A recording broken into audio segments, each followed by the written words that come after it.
सबसे पहले आपको बताएं कि पाकिस्तान ने भारत के वज़ीर आज़म नरेंद्र मोदी को शंघाई ताउन तंजीम के इजलास में शिरकत के लिए पाकिस्तान आने की दावत दे दी है। भारत की जानिब से इस दावतनामे पर फैसला ताहाल नहीं किया गया है। शंघाई ताउन तंजीम की सरबराहान हुकूमत की कौंसिल की चेयरमैनशिप इस बार पाकिस्तान के पास है। कौंसिल की मीटिंग इस साल 15 से 16 अक्टूबर को इस्लामाबाद में मुनक्किद होगी, जिसमें शिरकत के लिए दीगर रहनुमाओं के साथ साथ भारतीय वज़ीर आज़म को भी शिरकत की बाज़ाब्ता दावत दी गई है। अभी ये वाज़ेह नहीं कि भारतीय वज़ीर आज़म इस दावत को कबूल करेंगे या नहीं, या भारत किस सतह पर इजलास में नुमाइंदगी अपनाएगा। सरबराहान हुकूमत की कौंसिल शंघाई ताउन तंजीम में सरबराहान रियासत की कौंसिल के बाद दूसरा बड़ा फैसला साज इदारा है। भारतीय वज़ीर आज़म नरेंद्र मोदी सरबराहान रियासत के इजलास में हमेशा शिरकत करते हैं, ताहम इस बार काज़ाकिस्तान में हुई मीटिंग में उन्होंने शिरकत से गुरेज किया था। सरबराहान हुकूमत की मीटिंग में अमूमन भारत की जानिब से वज़ीर को नामजद किया जाता है। पिछले साल बिश्केक में हुए इस इजलास में भारतीय वज़ीर ख़ारजा जयशंकर ने शिरकत की थी। कश्मीर के मामले पर हालिया भारतीय इक़दाम के सबब दोनों मुल्कों के ताल्लुकात में तनाव रहा था और आखिरी बार सन 2015 में भारत की वज़ीर ख़ारजा सुषमा स्वराज ने पाकिस्तान का दौरा किया था।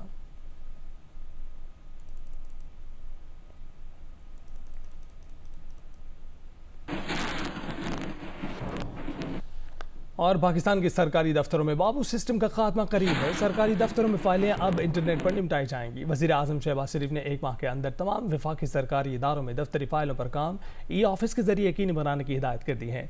वज़ीर आज़म ने वज़ारत IT और मुतल्लिका इदारों को टास्क सौंप दिया है। वज़ीर आज़म ने कहा है कि वफाकी सरकारी दफातर में ई-ऑफिस के नफाज में सुस्त रवि कबूल नहीं है।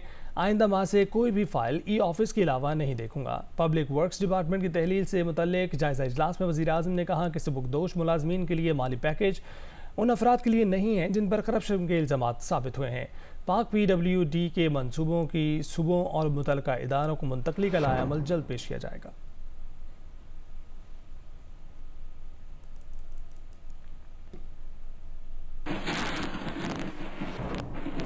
आपको बताएं कि रावलपिंडी से आज़ाद कश्मीर के इलाके बुलंदरी जाने वाले कोस्टर को आज़ाद पतन के करीब हादसा पेश आ गया।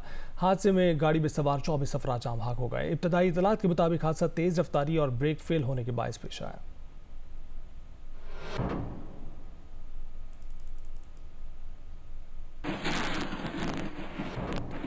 और ईरान जाने वाले ज़ायरीन की बस हादसे का शिकार हो गई। मकरान कोस्टल हाईवे पर बस हादसे में 10 ज़ायरीन जाम भाग और 30 से ज़ायद जख्मी हो गए। हादसा बुजी टॉप के करीब पेश आया। इब्राहिम कॉम्बो की रिपोर्ट देखिए। ये अफसोसनाक हादसा मकरान कोस्टल हाईवे पर बुजी टॉप के करीब पेश आया। ईरान जाने वाले ज़ायरीन की बस ब्रेक फेल हो जाने की वजह से खाई में जा गिरी। बस में सवार जाँ बहक और जख्मी ज़ायरीन का ताल्लुक लाहौर और गुजरांवाला से है। एक जख्मी मुसाफिर ने जियो न्यूज़ को बताया कि मुसाफिर बस अभी ईरान पहुंची ही ना थी कि हादसे का शिकार हो गई। ईरान से आ रहे हो? नहीं, ईरान गए नहीं, ईरान से पीछे ही रहे हैं। अच्छा, तो ज़ायरीन आपने वो ज़ियारत पूरी नहीं की अपनी? नहीं की। तो ये कैसे वाक़या पेश आया? वो ड्राइवर की ब्रेक फेल हो गई थी इसलिए। ये वाक़या लकबदो मुजी के एरिया में पेश आया। जाम बहक और ज़ख्मियों का ताल्लुक गुजरांवाला और लाहौर से है। ये बस ज़ायरीन की थी। पुलिस, लेवीज और दीगर इदारों ने रेस्क्यू ऑपरेशन के बाद जख्मियों को डिस्ट्रिक्ट हेडक्वार्टर उथल मुंतकिल किया, जहाँ शदीद जख्मियों को कराची मुंतकिल कर दिया गया। वफाकी दारुल इस्लामाबाद में शोहदा करबला के चेलम का मरकजी जुलूस इमाम बारगाह आसना अशरी पहुँच कर अख्ताम पजीर हो गया। इस्लामाबाद में शोहदा करबला के चेलम का मरकजी जुलूस इमाम बारगाह आसना अशरी से बरामद हुआ। जुलूस लाल क्वार्टर्स, मेलोडी पॉलीक्लिनिक से होता हुआ वापस इमाम बारगाह आसना अशरी पर अख्ताम पजीर हुआ। जुलूस की शुरका ने मेलोडी में शहदा चौक पर नमाज मगरिबैन अदा की। जुलूस के मौके पर सिक्योरिटी के सख्त इंतजाम किए गए थे। इस्लामाबाद पुलिस की तकरीबन 3000 पुलिस अफसरान और एहलकार सिक्योरिटी ड्यूटी पर तैनात थे। IG इस्लामाबाद सैयद अली नासिर रिजवी ने जुलूस का दौरा किया, सिक्योरिटी इंतजाम खुद चेक किए। IG Islamabad safe city control room से तमाम इंतजाम की निगरानी करते रहे। जुलूस की ड्रोन और सेफ सिटी कैमरों के जरिए भी निगरानी होती रही।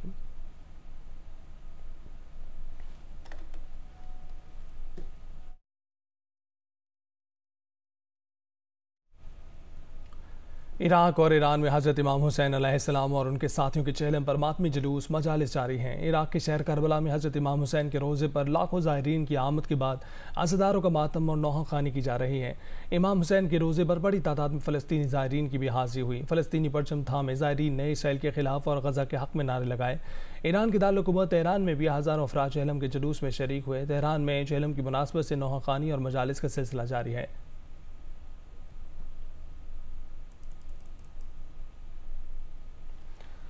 खबरों के सिलसिले को आगे बढ़ाते हुए आपको बताएं कि नून लीग और पीपल्स पार्टी के दरमियान पावर शेयरिंग के मामले पर कोऑर्डिनेशन कमेटियों का इजलास लाहौर में हुआ। इजलास में पीपल्स पार्टी और नून लीग के दरमियान हुकूमती इत्तेहाद की तहरीरी मुआहदे पर मुशावरत की गई। पंजाब में अमन व अमान और आवाम को लॉन्ग टर्म रिलीफ देने पर भी मुशावरत की गई। तफसीलात आज़म मलिक से जानते हैं। पीपल्स पार्टी और नून लीग की कोऑर्डिनेशन कमेटियों का 5वां इजलास गवर्नर हाउस लाहौर में हुआ। ज़राए के मुताबिक इजलास में नून लीग और पीपल्स पार्टी में मुआहदे के बकिया निकात पर मरहलावार अमल दरामद पर कुछ पर फौरी और बाकी पर टाइम फ्रेम देने पर इत्तफाक किया गया। ज़राए के मुताबिक कानून साजी, बजट और पॉलिसियों पर पीपल्स पार्टी को क़ब्ल अज़ वक्त एतमाद में लेने पर भी मुशावरत हुई। ज़राए के मुताबिक पंजाब में पीपल्स पार्टी को नून लीग के अरकान के बराबर तरक्याती फंड्स देने पर इत्तफाक किया गया। दोनों जमातों के रहनुमा इजलास की रिपोर्ट एक हफ्ते के अंदर कायदीन को पेश करेंगे। इजलास के बाद मीडिया से गुफ्तगू में पीपल्स पार्टी के रहनुमा हसन मुर्तज़ा ने कहा कि एक ज़ेली कमेटी बनाई गई है जो मसाइल को देखेगी। पीपी की तरफ से ज़ेली कमेटी के लिए राजा परवेज अशरफ नाम देंगे। डेवलपमेंट हर पाकिस्तानी, हर पंजाबी का, हर सूबे का हक है और वो ज़रूर पीपल्स पार्टी डिमांड करती है। बाकी कोई ऐसी वो नहीं है जिसका पाकिस्तान पीपल्स पार्टी को कोई हुकूमत को ब्लैकमेल करके या टफ टाइम दे के कोई फ़ायदा। मुस्लिम लीग नून की रहनुमा राना सनाउल्लाह ने कहा है कि पीपल्स पार्टी और मुस्लिम लीग नून की कमेटियों के इजलास में पीपल्स पार्टी को सूबे में जो भी मसाइल थे उन्हें ज़ेर बहस लाया गया। इजलास में सरकारी अफसरान की तैनाती और पंजाब हुकूमत में पीपल्स पार्टी के वज़रा या मुशीरों को शामिल किए जाने के हवाले से कोई बात नहीं हुई। इजलास में हर 15 दिन बाद दोनों जमातों के रहनुमाओं की मुलाकात पर इत्तफाक हुआ।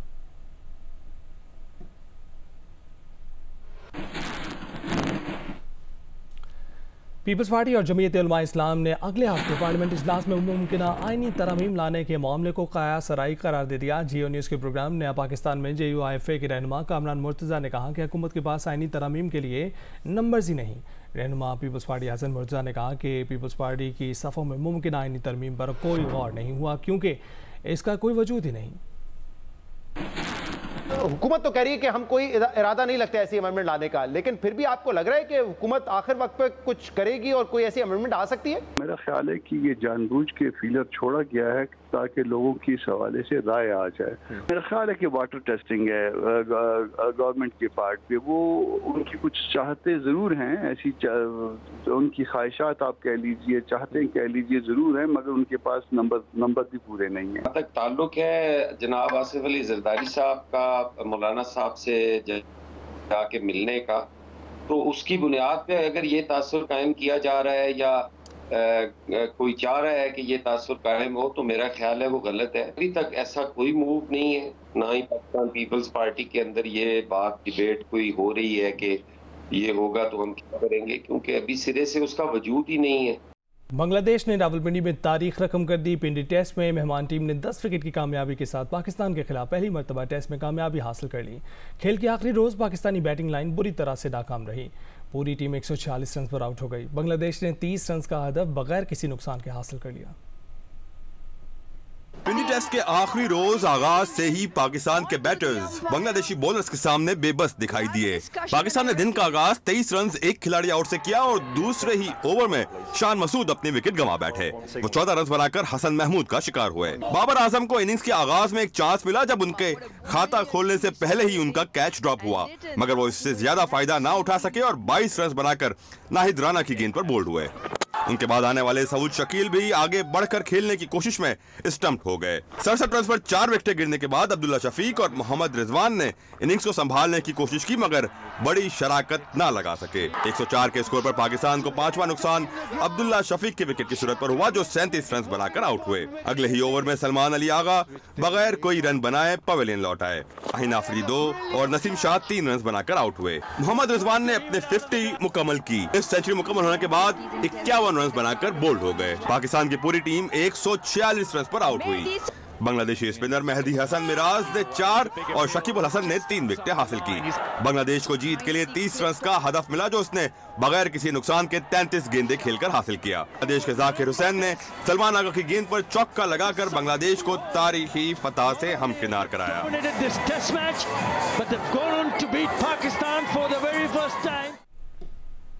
पाकिस्तान क्रिकेट टीम के कप्तान शान मसूद का कहना है कि रावलपिंडी में पाकिस्तानी टीम ने गलतियां की और टीम को अपनी गलतियों का एहसास है। वो बतौर कप्तान फैन से मुआज़रत ख़्वाह हैं कि टीम मद्दाहों को वो नताइज न दे सकी जिसकी वो तवक्को रखते थे। और बांग्लादेश के कप्तान नजमुल हुसैन शांतु का कहना है कि वो अपनी टीम की स्ट्रेंथ जानते हैं। पिछले कुछ अरसे उनके सीमर्स और स्पिनर्स की कारकर्दगी अच्छी रही है। पाकिस्तान की ताकत बॉलिंग है, नहीं लगता कि उन्होंने पिच रीड नहीं की होगी। इस कंडीशंस में उनके बैटर्स ने अच्छी बैटिंग की है, ख़ास तौर पर पहले दिन हमारे ओपनर्स ने अच्छी बैटिंग की। और वज़ीर दिफा ख्वाजा आसिफ ने कहा है कि पीटीआई ने 22 अगस्त का जलसा मंसूख करने की पेशकश की थी, इसलिए सुबह 7 बजे बानी पीटीआई और आज़म सवाती से मुलाकात की सहूलतकारी की गई। सियालकोट में गुफ्तगू करते हुए ख्वाजा आसिफ ने कहा कि बात जलसा मंसूख करने की थी, इसलिए इंतज़ामिया को मुलाकात पर क्या एतराज़ हो सकता था।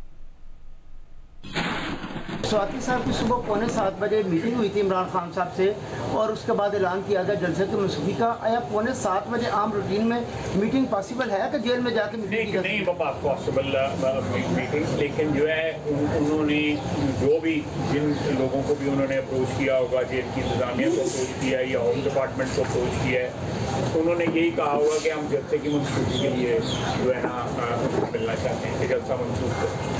तो मेरा ख्याल है इस किस्म की जो ऑफर हुई है तो इंतजामिया को इनकार करने की क्या जरूरत थी, उन्होंने सहूलतकारी कर अगर जलसा कामयाब हो रहा होता तो मैं आपको शर्तिया बताता हूँ कि इमरान खान ने जलसा कॉल ऑफ नहीं करता, शर्तिया कॉल ऑफ नहीं करता, सवाल ही नहीं पैदा होता कि वो कॉल ऑफ करता, मंसूख करता जलसा जो है वो। मेरा ख्याल है कि वो गुफ्तगू भी जो है सूनर और लेटर जो है वो पता लग जाएगी कि स्वाति साहब ने क्या कहा और इमरान खान साहब ने क्या जवाब दिया और क्या एश्योरेंसेस दी और क्या जो है जिस तरह खुशी के शादियाने जो है। रहीमार खान पुलिस ने कच्चे के इलाके में कार्रवाई करके मगवी कांस्टेबल अहमद नवाज को बाजियाब करवा लिया है। 2 रोज़ कबल कच्चा माचका से कांस्टेबल अहमद नवाज को डाकू साथ ले गए थे। ज़राए से खबर आई थी कि डाकू अब्दुल जब्बार की रिहाई के बदले कांस्टेबल की बाजियाबी अमल में आई थी, लेकिन डाकू की रिहाई माचका वाक़े से पहले अमल में आ चुकी थी। तर्जमान पंजाब पुलिस के मुताबिक कांस्टेबल अहमद नवाज की बाजियाबी कच्चे में ऑपरेशन से अमल में आई। 3 रोज़ कबल माचका में पुलिस गाड़ियों पर हमला करके 12 पुलिस एहलकारों को शहीद किया गया था। इसी दौरान कांस्टेबल अहमद नवाज को भी अगवा कर लिया गया था। पुलिस ने कार्रवाई करते हुए मगवी को बाजियाब कराया। ज़राए से खबर थी कि पुलिस एहलकार की बाजियाबी डाकू अब्दुल जब्बार की रिहाई के बदले अमल में आई है, जबकि दस्तावेज़ात के मुताबिक अब्दुल जब्बार की रिहाई के रुबकार 27 जून को जारी हुए थे।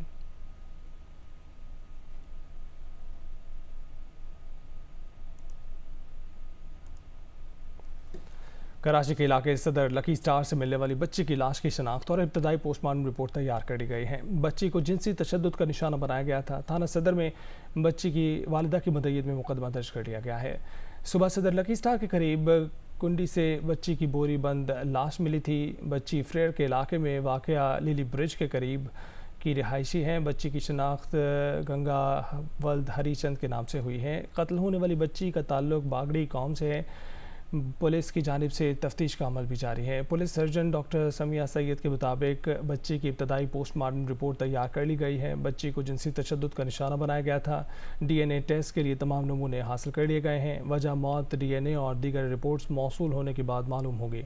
वज़ीर आला सिंध ने वाक़े पर दुख का इजहार करते हुए अफसरान को वाक़े की मुकम्मल तहकीकात करके मुजरिम को कैफ़रे किरदार तक पहुँचाने की हिदायत कर दी है।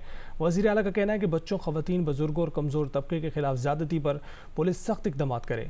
वज़ीर आला ने IG सिंध को हिदायत की कि सूबे के तमाम थानों को हुकूमत की पॉलिसी से आगाह किया जाए। वाक़े का मुकदमा सदर थाने में बच्ची की वालिदा की मदय्यत में दर्ज कर लिया गया। मुकदमे में कत्ल और ज़्यादती की दफ़ात शामिल की गई हैं। लिबनान पर इसराइली जारहियत के बाद हिजबुल्लाह का 300 से ज़ायद मिसाइलों और ड्रोन से इसराइल पर हमला 11 इसराइली फ़ौजी अड्डों को निशाना बनाया गया। इसराइली फ़ौजी हलाक हो गए, 2 ज़ख्मी भी हुए। इसराइल में हंगामी हालत नाफिस है। तेल अवीव के एयरपोर्ट पर तैयारों की आमदरफ रुक गई है। हीफा का साहिल भी आवाम के लिए बंद कर दिया गया है। हिजबुल्लाह का कहना है कि शहीद कमांडर फवाद शुक्र के कत्ल की जवाबी कार्रवाई का पहला मरहला मुकम्मल कर लिया। इसराइल के दर्जनों लड़ाका तैयारों का लिबनान के मुतादिद मकामात पर हमला। इसराइली फ़ौज का हमलों के लिए तैयार हिजबुल्लाह के हज़ारों मिसाइल तबाह करने का दावा। इसराइली वज़ीर आज़म नेतन्याहू ने कहा कि 3 हफ्ते पहले हिजबुल्लाह के चीफ ऑफ स्टाफ को मारा, आज हिजबुल्लाह का मंसूबा नाकाम बनाया। ईरान और हिजबुल्लाह जान ले कि कहानी अभी ख़त्म नहीं हुई है। अमरीका की ईरान और हिजबुल्लाह के खिलाफ इसराइल के हक़ है दिफा की हिमायत। हमास और हुसी ग्रुप की हिजबुल्लाह हमलों की तारीफ़। हमास ने कहा कि हिजबुल्लाह के मजबूत और अहदाफ पर मरकूज़ हमले इसराइल के मुंह पर तमाचा है। खबर एजेंसी के मुताबिक इसराइल और हिजबुल्लाह ने सालिसों के जरिए एक दूसरे को कशीदगी ना बढ़ाने का पैगाम भेज दिया। हिजबुल्लाह सरबरा हसन नसरुल्लाह का कहना है कि इसराइली फ़ौज ने हमारे ऑपरेशन से 30 मिनट पहले लिबनान पर हमले शुरू कर दिए थे, लेकिन इसराइली हमले हमारे ऑपरेशन पर असरअंदाज होने में नाकाम रहे। इसराइल हमारे हमलों में हुए अपने नुकसान छुपाने की कोशिश कर रहा है। हमने अपने कमांडर की शहादत के बदले में शहरियों को निशाना ना बनाने का फैसला किया है। इसराइल के अंदर 110 किलोमीटर और तेल अवीव से 101.5 किलोमीटर के फासले पर फौजी इंटेलिजेंस बेस को निशाना बनाया। तमाम ड्रोन्स कामयाबी से इसराइली हदूद में दाखिल हुए। इसराइल पर हमले के बाद टेलीविजन पर खिताब में हसन नसरुल्लाह का कहना था कि हमारा रद्द अमल खित्ते में बड़े पैमाने पर अमरीकी और इसराइली फौजी नकलो हरकत, जंगबंदी, मुज़ाकरात और दीगर वजूहात की वजह से ताख़ीर का शिकार हुआ। इसराइली फ़ौज का लिबनान पर हमलों में हमारे स्ट्रेटेजिक मिसाइलों को तबाह करने का दावा गलत है। हमास ने गजा जंगबंदी माहिदे की नई इसराइली शराइत को मुस्तरद कर दिया। हमास का वफ्द काहिरा में मिस्री, कतरी सालिसकारों से बातचीत के बाद दोहा वापस चला गया। इसराइल ने जंगबंदी पर हालिया बातचीत में गजा मिस्र बॉर्डर के करीब कब्जा बरकरार रखने की शर्त रखी है। हमास का कहना है कि जुलाई में मंजूर की जाने वाली जंगबंदी तजावीज़ पर कायम है। माहिदा फौरी कराने की अमरीका की बातें गलत और इंतखाबी मकासद के लिए हैं। इसराइली वफ्द अभी काहिरा में मौजूद है। दूसरी तरफ गजा में इसराइली फ़ौज की बमबारी से गुज़िश्ता 24 घंटों में मज़ीद 70 से ज़ायद फ़लस्तीनी शहीद हो गए। गजा में 25 साल बाद पहली बार पोलियो का केस रिपोर्ट होने पर आलमी इदारा सेहत और अक़वाम मुत्तहिदा ने गजा में जल्द पोलियो वैक्सीनेशन मुहिम शुरू करने का भी ऐलान किया है। इसराइली फ़ौज ने दावा किया है कि करम अबू सालिम क्रॉसिंग के ज़रिए पोलियो वैक्सीन गजा पहुँचा दी गई है। इसराइल के गजा में मज़ालिम के खिलाफ दुनिया के मुख्तलिफ ममालिक में एहतजाज जारी है। स्वीडन में सैकड़ों लोगों का इसराइली सिफारतखाने के सामने एहतजाजी मुजाहरा, फ़लस्तीनी परचम थामे, फ़लस्तीन आज़ाद करो, नस्ल कुशी बंद करो के नारे। इसराइल का बाइकआउट करने का मुतालबा। आयरलैंड के दारुलहुकूमत डबलिन में भी फ़लस्तीन हामियों ने इसराइली जारहियत के खिलाफ मुजाहरा किया। मुजाहिरीन ने अमरीका से इसराइल को हथियारों की फराहमी रोकने का मुतालबा किया। कराची से खबर शामिल करें, जिसके इलाके गोलीमार में 2 ग्रुपों के दरमियान तसादुम हो गया। तसादुम के दौरान फायरिंग से 2 अफराद जाँ बहक जबकि 8 जख्मी हो गए। हंगामा आराई में मुतादिद गाड़ियाँ भी जला दी गईं। वाक़े के बाद पुलिस रेंजर्स के आला अफसरान भारी नफरी के हमरा मौके पर पहुँच गए। गोलीमार से एक जमात की रैली गुजर रही थी जबकि दूसरी जमात का कैंप लगा हुआ था। दोनों जानिब से पहले एक दूसरे के खिलाफ नारेबाजी की गई, जिस पर हंगामा बढ़ता चला गया। दोनों ग्रुपों ने एक दूसरे पर पथराव किया जबकि फायरिंग भी की गई।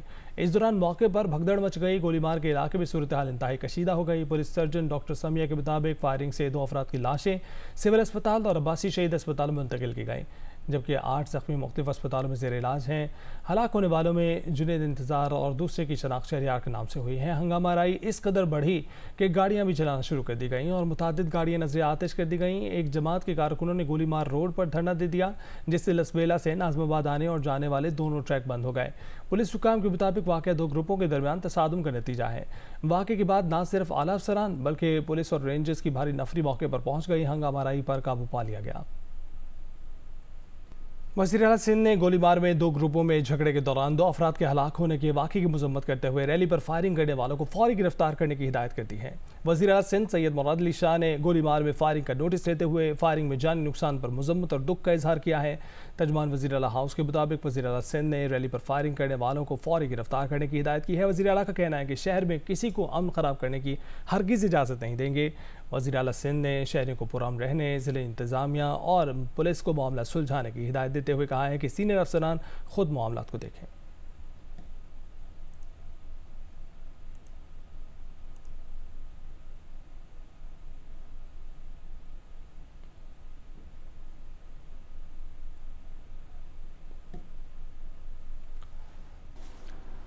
ताज़ा तरीन खबर है, बलूचिस्तान के इलाके जोब में 4.2 शिद्दत का ज़लज़ला आया है। ज़लज़ला पेमा मरकज़ के मुताबिक ज़लज़ले का मरकज़ जोब से 48 किलोमीटर दूर जनूब मशरिक़ में था। आपको बताते चलें, बलूचिस्तान का इलाका जोब जहाँ 4.2 शिद्दत का ज़लज़ला आया, मरकज़ जोब से 48 किलोमीटर दूर जनूब मशरिक़ में था।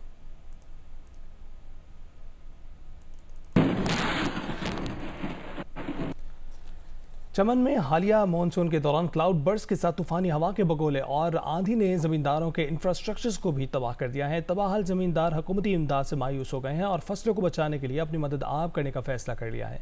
तफसील नूर ज़माना चकसई से। 2022 के मानसून में असदुल्ला का मकान और ज़री ज़मीन बुरी तरह मुतासर हुए थे, मगर हालिया तूफानी बगोले और शदीद आंधी से इनके water supply solar energy system भी टूट फूट का शिकार हुए। क्लाउड बर्स्ट से आने वाले सैलाब ने मकान, खेत और इंजीर के दरख्तों को शदीद नुकसान पहुँचाया। सोलर सिस्टम सरकार ने पहले कुछ नहीं किया, इस बार तो सब कुछ तबाह हुआ। रेले का रुख मोड़ने के लिए बुलडोजर तक नहीं चलाया, बहुत मायूस किया। मजबूर हुआ सोलर प्लेट खरीदने के लिए बीवी का जेवर फरोख्त किया। चमन, किला अब्दुल्ला, पशीन समेत कई इलाकों में आंधी और शदीद तूफान ने सैकड़ों जमींदारों के इंफ्रास्ट्रक्चर तबाह कर दिए और क्लाउड बर्स्ट से आने वाले सैलाब ने मकानात, फसलें और सड़कों को बड़े पैमाने पर नुकसान पहुंचाया। जमींदारों ने मुतालिबा किया कि आबादियों और फसलों को बचाने के लिए महकमा अब्बाशी और महकमा मवासलात के वसाइल बरोकार लाया जाए। नूर जमाना चिकजई, जियो न्यूज़, चमन।